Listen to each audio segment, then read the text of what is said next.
मवाली music recording studio Nawada. आगे छोटी आगे लगा बरतिया आगे लगी चले न देखे आगे लगो बाई छिले कैले हा चल चल चल देखे ले चल आए बापा नाच रहले है जे लगा है दुल्हा बहिनी है गे ई सब साला बरतिया के शर्म नहीं आवे गे माय। शर्म किस बात की जी? हां ई सब साला बरतिया के शर्म नहीं आवे गे माय बाजी के बदले अपन बहिन के नचावे गे माय बाजी के बदले अपन बहिन के नचावे गे माय बाजी के बदले लईकी के बहिनी हकई छाटली छी नरिया गे माय। देखिए जी कम बोलिए नहीं तो पिटा जाइएगा। लईकी के बहिनी हकई छाटली छी नरिया गे माय लहंगा उठाई दे काटल काटल गरिया गे माय लहंगा उठाई दे काटल काटल गरिया गे माय लहंगा उठाई दे। हे भाई देखना वो लड़के बहुत ज्यादा बोल रहे हैं, चल तो ओकरा आदमी बनावाइए। अभी कहाँ देखे हैं, अभी तो अगला विध बाकी है। मतलब अभी भी आपका मन नहीं भरा है? ज्यादा पंगा नहीं लीजिए नहीं तो पछताइएगा। धान कूटे में 5 गो बियाहल विध लागई गे माय। आप ही तो कूट देते।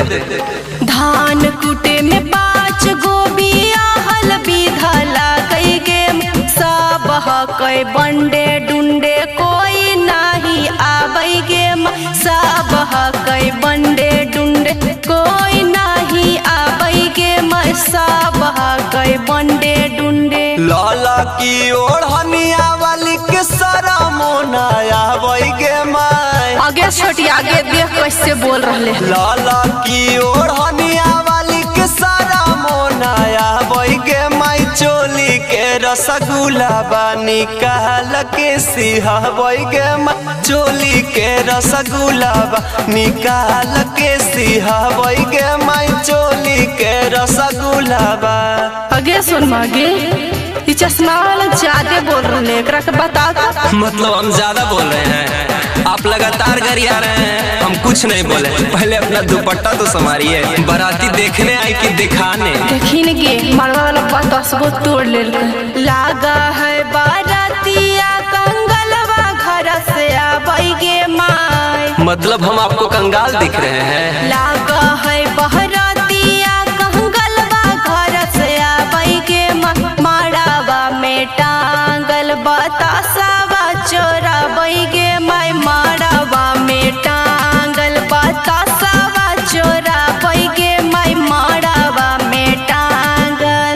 लईकन के देखी सरगम स्टाइल देखावे गे माय। एकदम पागल बुझा है।